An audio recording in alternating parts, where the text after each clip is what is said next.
Hey guys, Dylan from the Geek Duo here, and today I'll be bringing you my reaction to Andor Season 1, Episode 3, titled Reckoning. Cassian's desperation to avoid arrest leads him to a mysterious man with unknown connections. So, 2 days ago, when I was recording my reactions to episodes 1 and 2, these didn't have titles. Now all three of them do. The first one's Casa, the second one's That Would Be Me, and the third one is, as I just said, Reckoning. And this looks to be, well, doesn't look to be, it is the longest episode of the so far. However, the first one didn't have a recap, so who knows. But as I said last time, I am enjoying this show. I'm still not entirely sold on it, but I will be reacting to it unless something majorly upsetting happens that just makes me drop the show. Like what I did with season, 5 of My Hero Academia, and the way they treated the My Villain Academia arc. But I may go back and pick that up because I've learned stuff relating to that as to why it was like that. But yeah, so I'm going to react to this unless I just don't like it, and then it'll be dropped without any explanation. But until, well, I shouldn't say until that happens. Unless that happens, we're starting in 3, 2, 1, go. And again, why have you stopped playing? Like, I checked my hotkey and it still is registered as playing media when I click it. And this is the only media I've got open.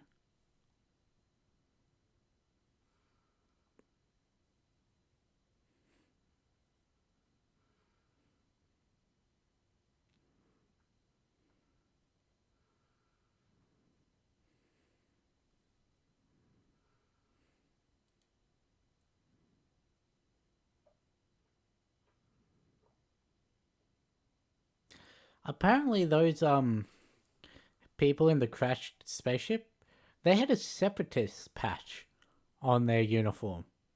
So that was definitely pre-Empire.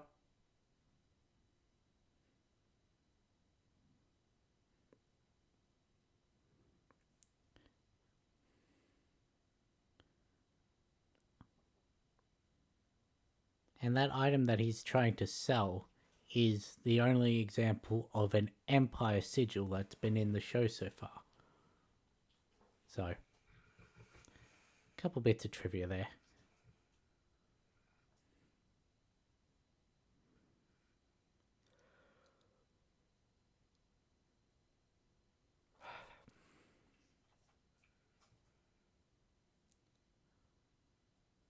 Tried to not yawn so openly and probably just made a really dumb face.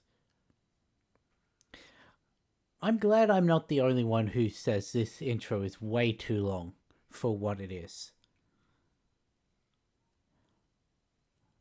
But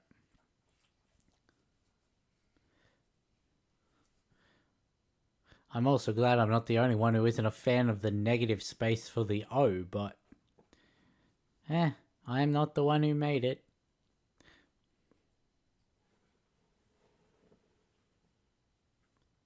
Hey Casa, should you really be doing that A on your own and B without a gas mask? Because those guys had them and they still died. Probably more from the impact, but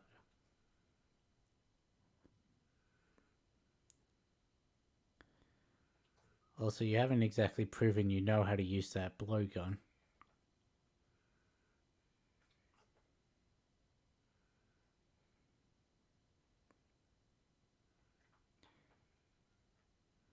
How trippy must that be? You come from a, well, primitive tribe to suddenly be in a spaceship. Yes, I know their base is near a mining facility.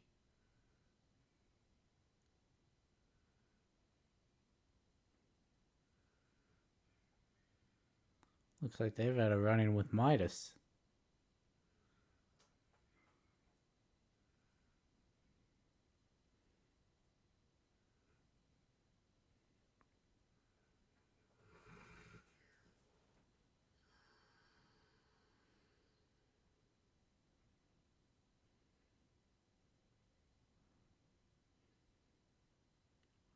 You can tell this is an empire because there's actually white in the design.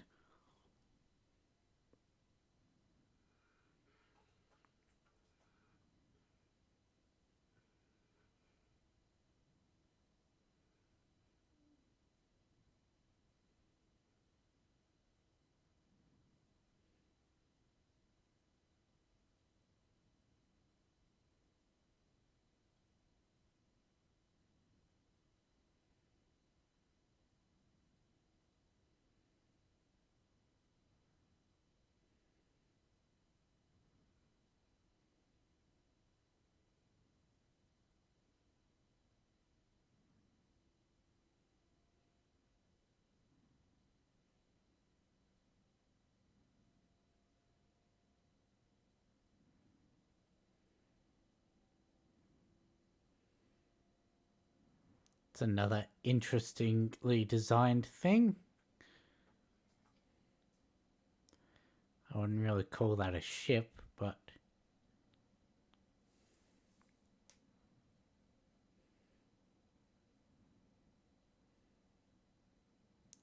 So he's a scrapper by trade.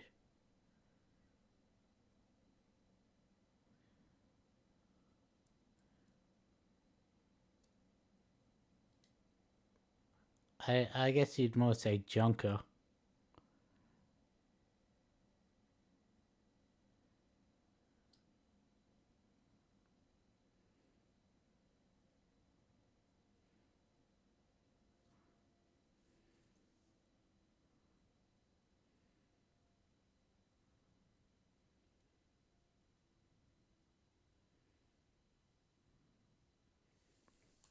Just saying goodbye to a mate.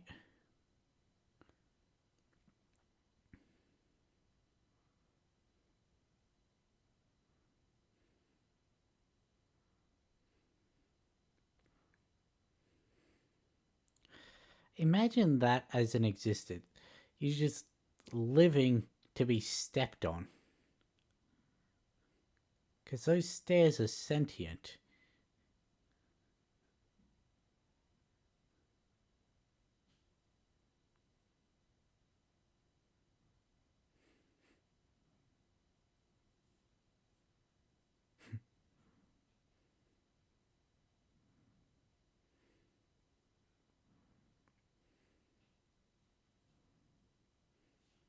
I mean, he parted with a smile, so he can't have been that annoyed by the conversation.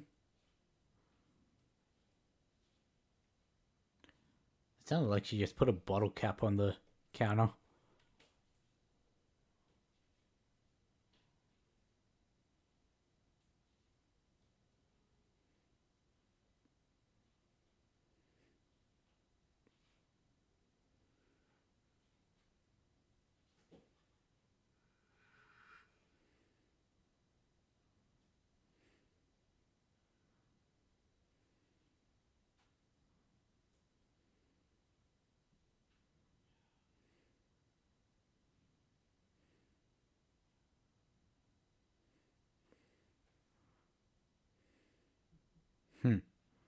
That's not a yes.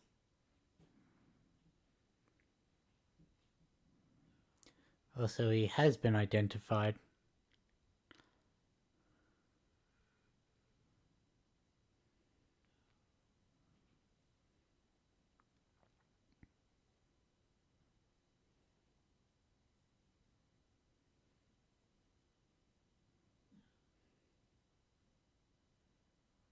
You think they'd have a more stable dropship?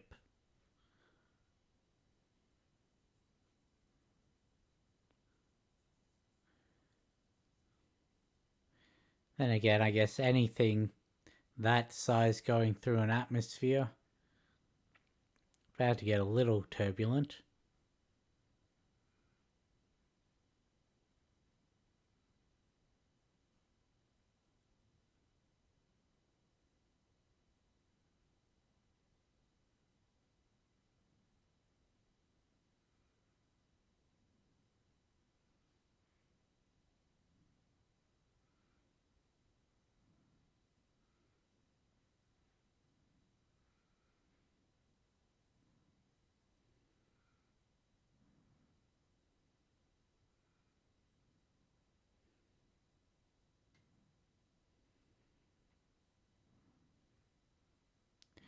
Who is she? She looks familiar. I know she was in the last episode and I didn't pick up on it, but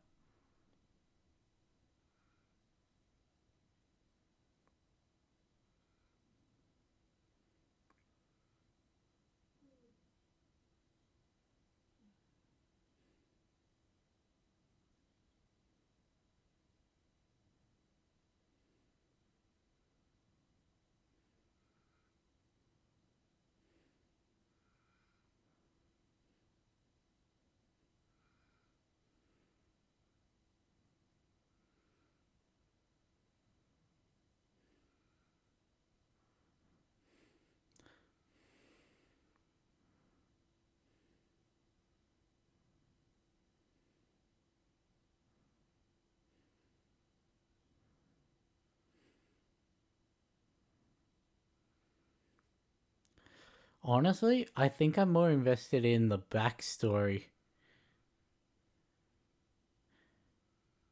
That's not to say that I don't like this. I'm invested in this bit too, but I think I'm more invested in the young Cassian.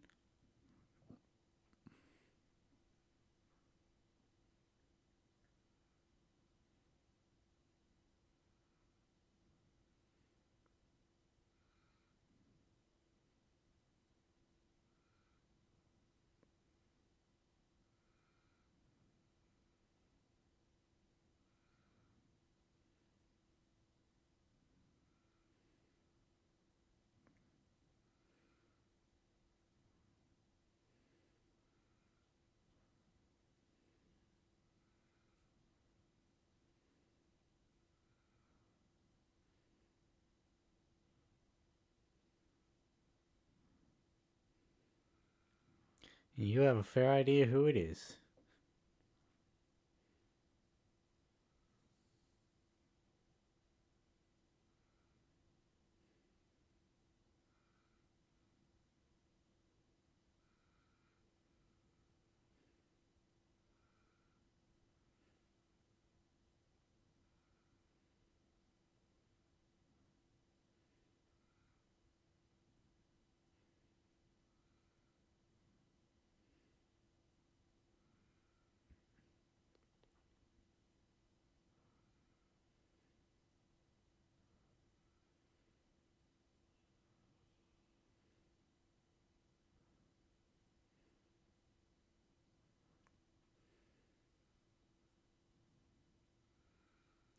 I mean, I could see her thought um process, but also that's just straight up kidnapping a child.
If you're being actively hunted, where would you not assume that someone calling out your name isn't undercover?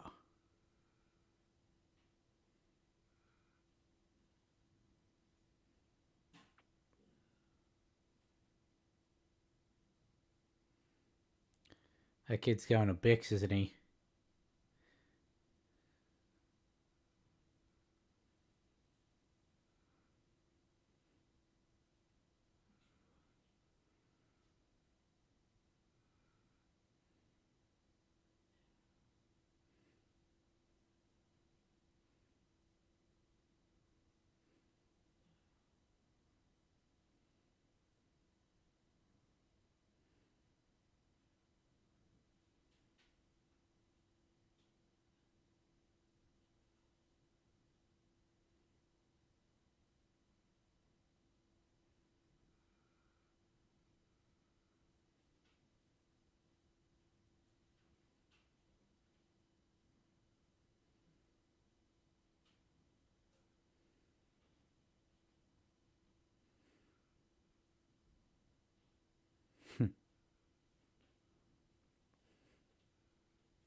Yeah,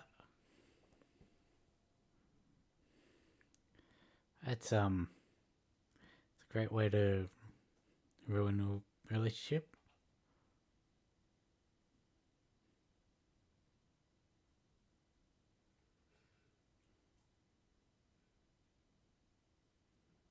That's two.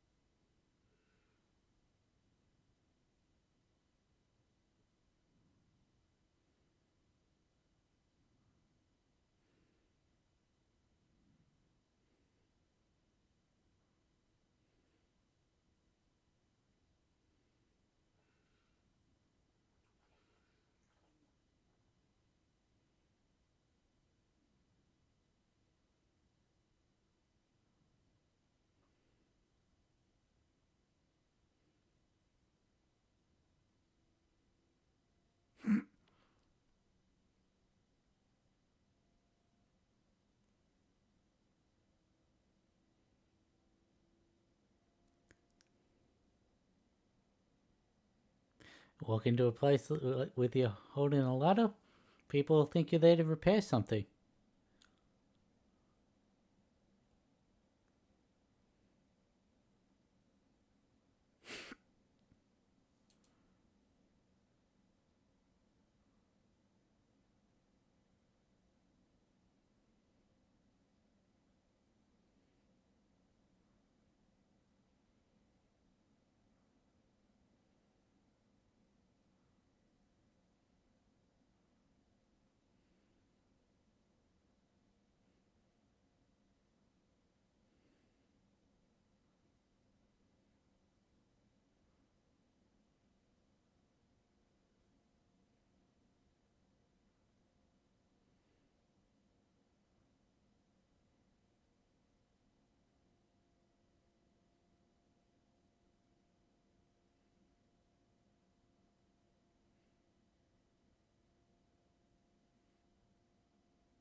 Apparently, his blaster is a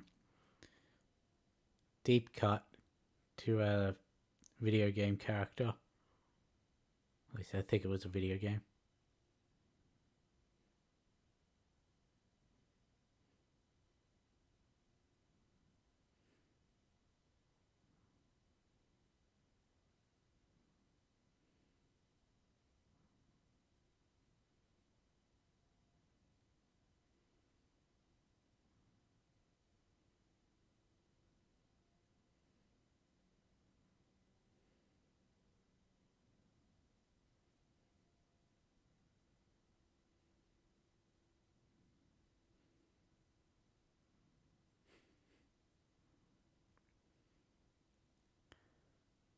The fact that he not only didn't flinch at the gun, but actually pushed his head into it.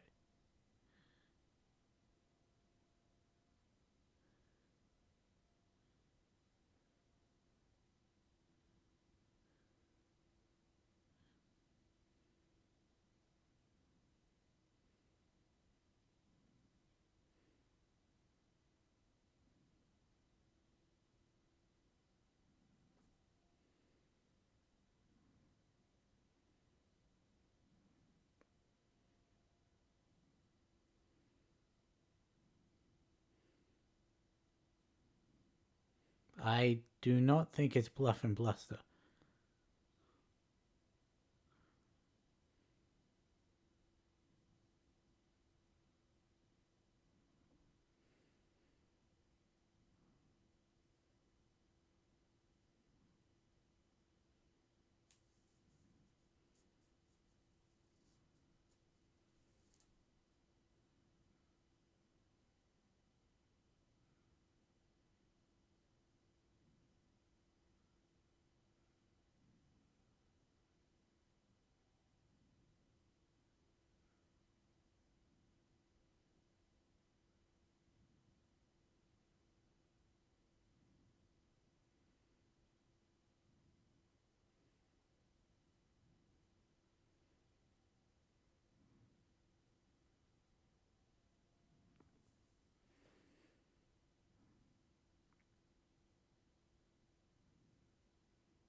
What's that one doing, mate?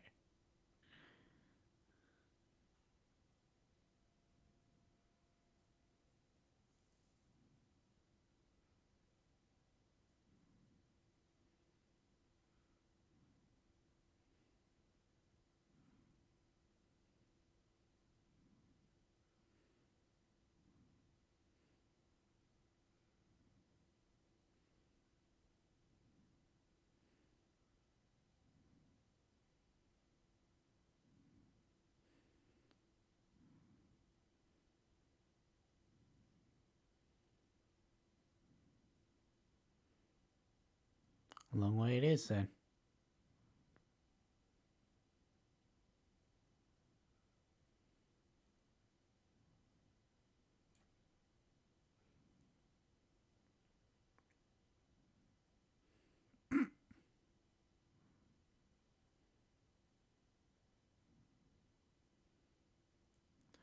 Did either of you grab the navs? Nope, it's still there.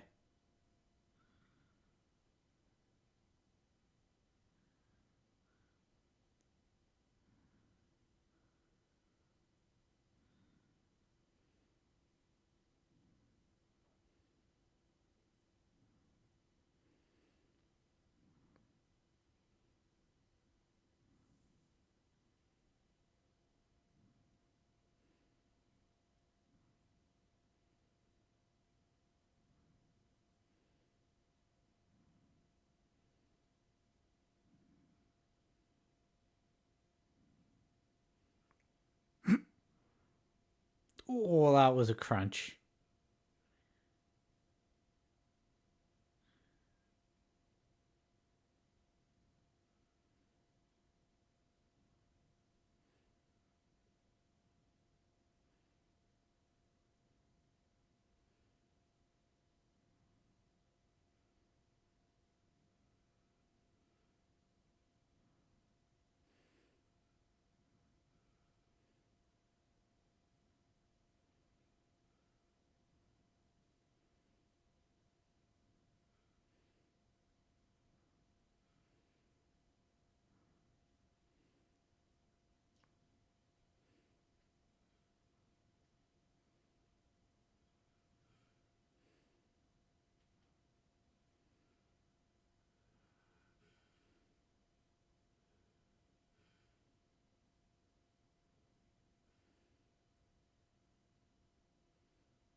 Well, he's dead.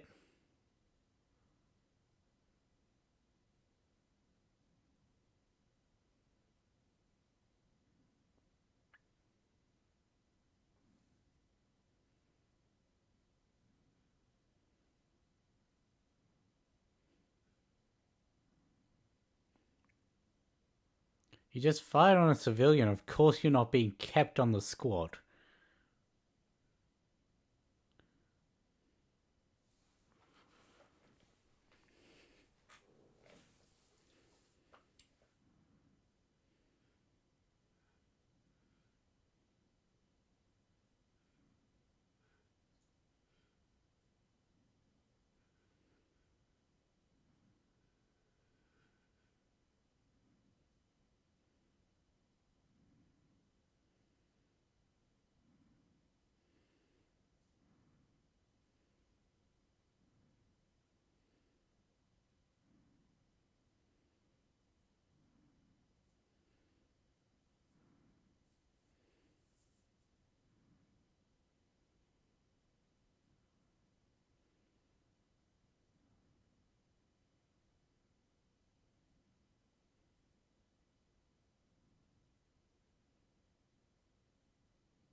That seemed unnecessary.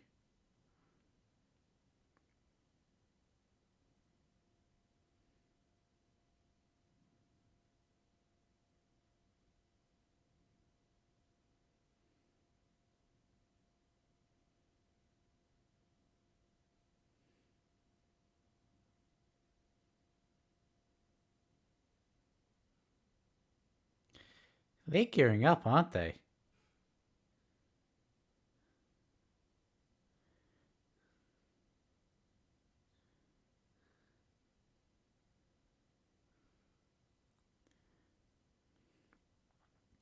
What did he do to that drop pod?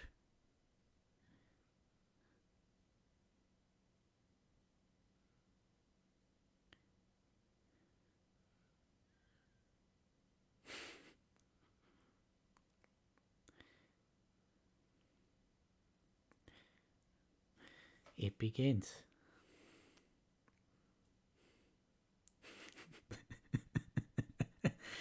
I had a feeling that's where it was going, but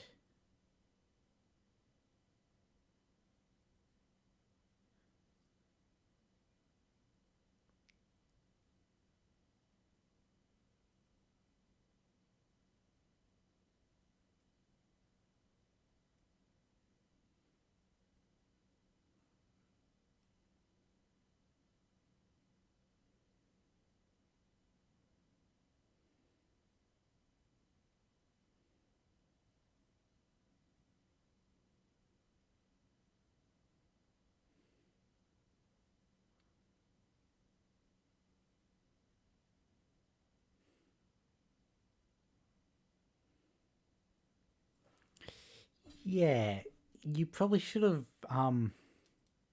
secured the back door.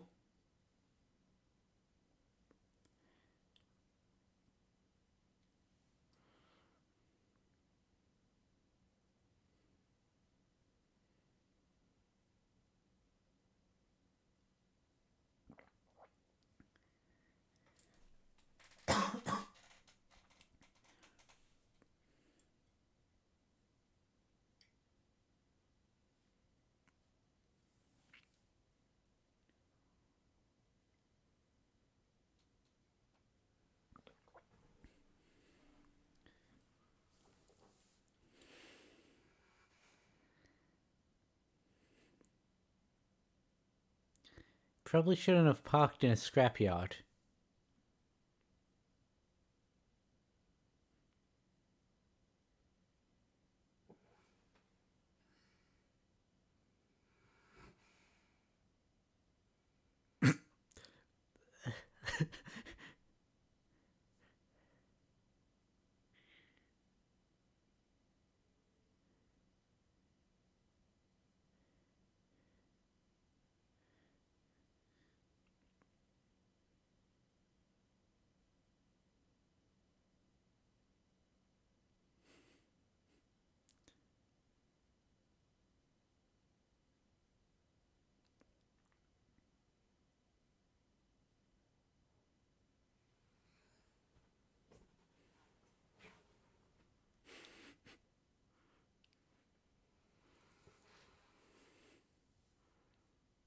Take the armored one?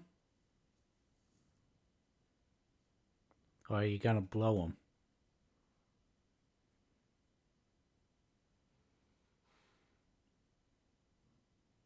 I'm sure this is a great look for your first lead.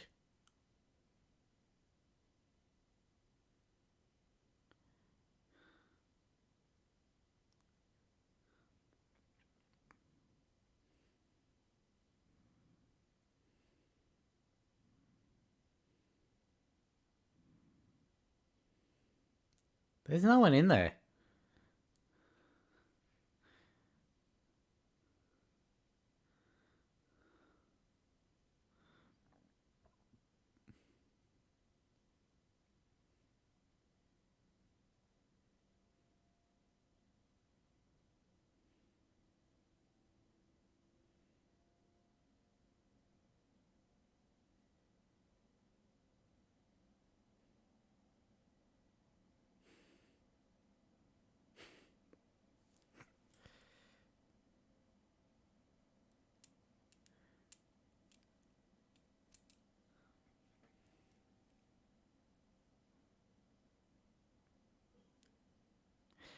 Every episode, he looks like a different person to me.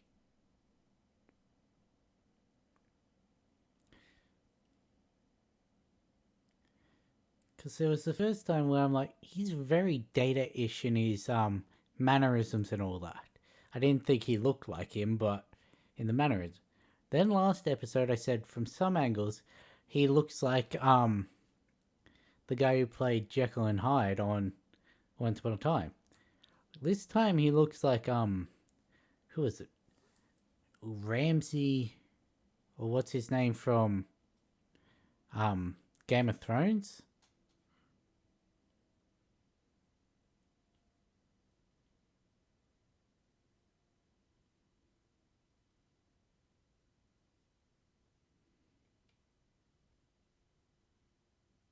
Again, it's not quite, but he's definitely got a resemblance there.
How exactly did you program your ship to respond to a whistle? Or is there someone else on board?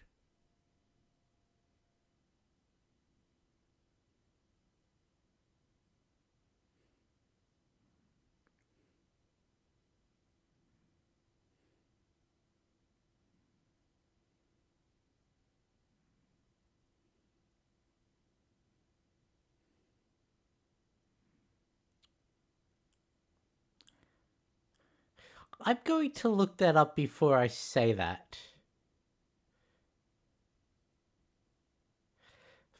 But let's just say I'm pretty sure I know who she is now.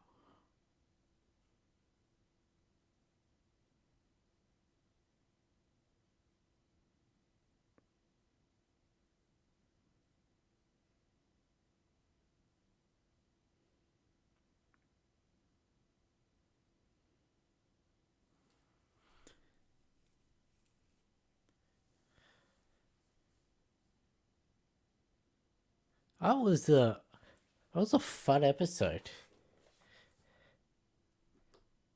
Are you sure you paused when I pressed the same button? But it was a very fun episode. Like, you saw my brain trying to process things, try to predict what's going to happen, but nah, nothing really that I predicted actually came to pass. Um,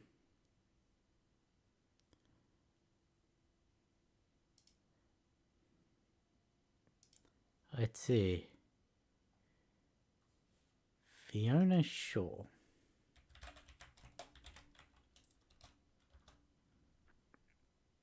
Yep.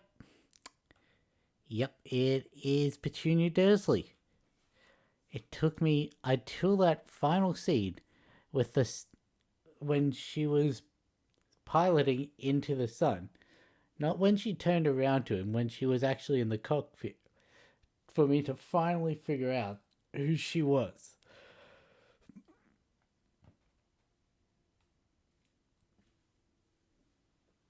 But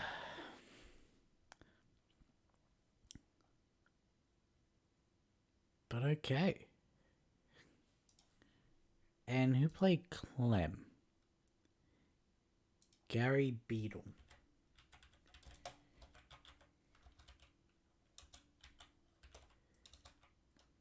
There.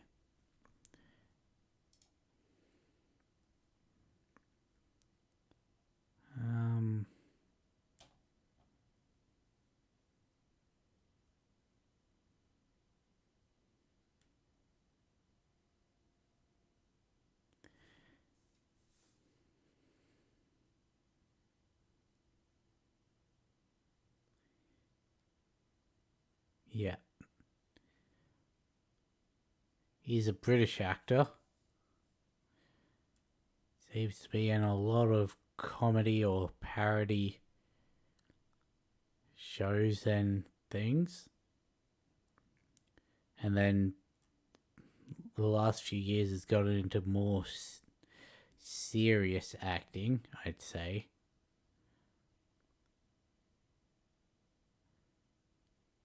I say British, I don't know his actual nationality, but he was on EastEnders for a while, so sort of gives that away. Yeah, he was born in London. Okay. He had a familiar voice, but I've not seen anything that he's actually in. Yeah. Well, I honestly was expecting a citizen uprising. When I first thought it was going to come, when they started banging it, you were just going to have citizens accosting the um primo guys, primo guys on the streets. Then when Marvel was saying it's when it stops that you need to fret, I was thinking, oh, they've run home, they're going to prepare, and then once it stops, then there's going to be the attack. Nope, that wasn't a thing either. I was expecting there to have been like bombs or things stripped off of the drop pod. No, they just anchored it and then um it sort of blew itself up. I was expecting them to take the armored speeder because, well, that'd be the best chance at avoiding the shots. No, they decide to blow that up. Which, I mean, yeah, I could see where that one came from. But yeah, everything I tried to predict didn't come to pass, which is, it's a good thing, because if you can make your show not predictable but also make it enjoyable, that's very good. If it's too predictable, then that's a problem. If it's unpredictable but it's not good, that's a problem. If it's unpredictable for the sake of being unpredicted, that's not good either. But this sort of struck a balance between that. Yeah, I actually reckon that's the best one so far. So it goes 3-1-2. And there's not really much between 1 and 2, but yeah. So I guess I'll be back when episode 4 actually drops, which, assuming it follows the same day as these three, it should be up, what, Thursday? Or at least I should be reacting to it Thursday. Yeah. Because it's the day before She-Hulk comes out. And so I'll be reacting to this. It'll be out next Thursday afternoon for me. Then She-Hulk will be done that same day to be put out the next day. Yeah. But anyway, I really enjoyed this episode, and I'll catch you in the next one.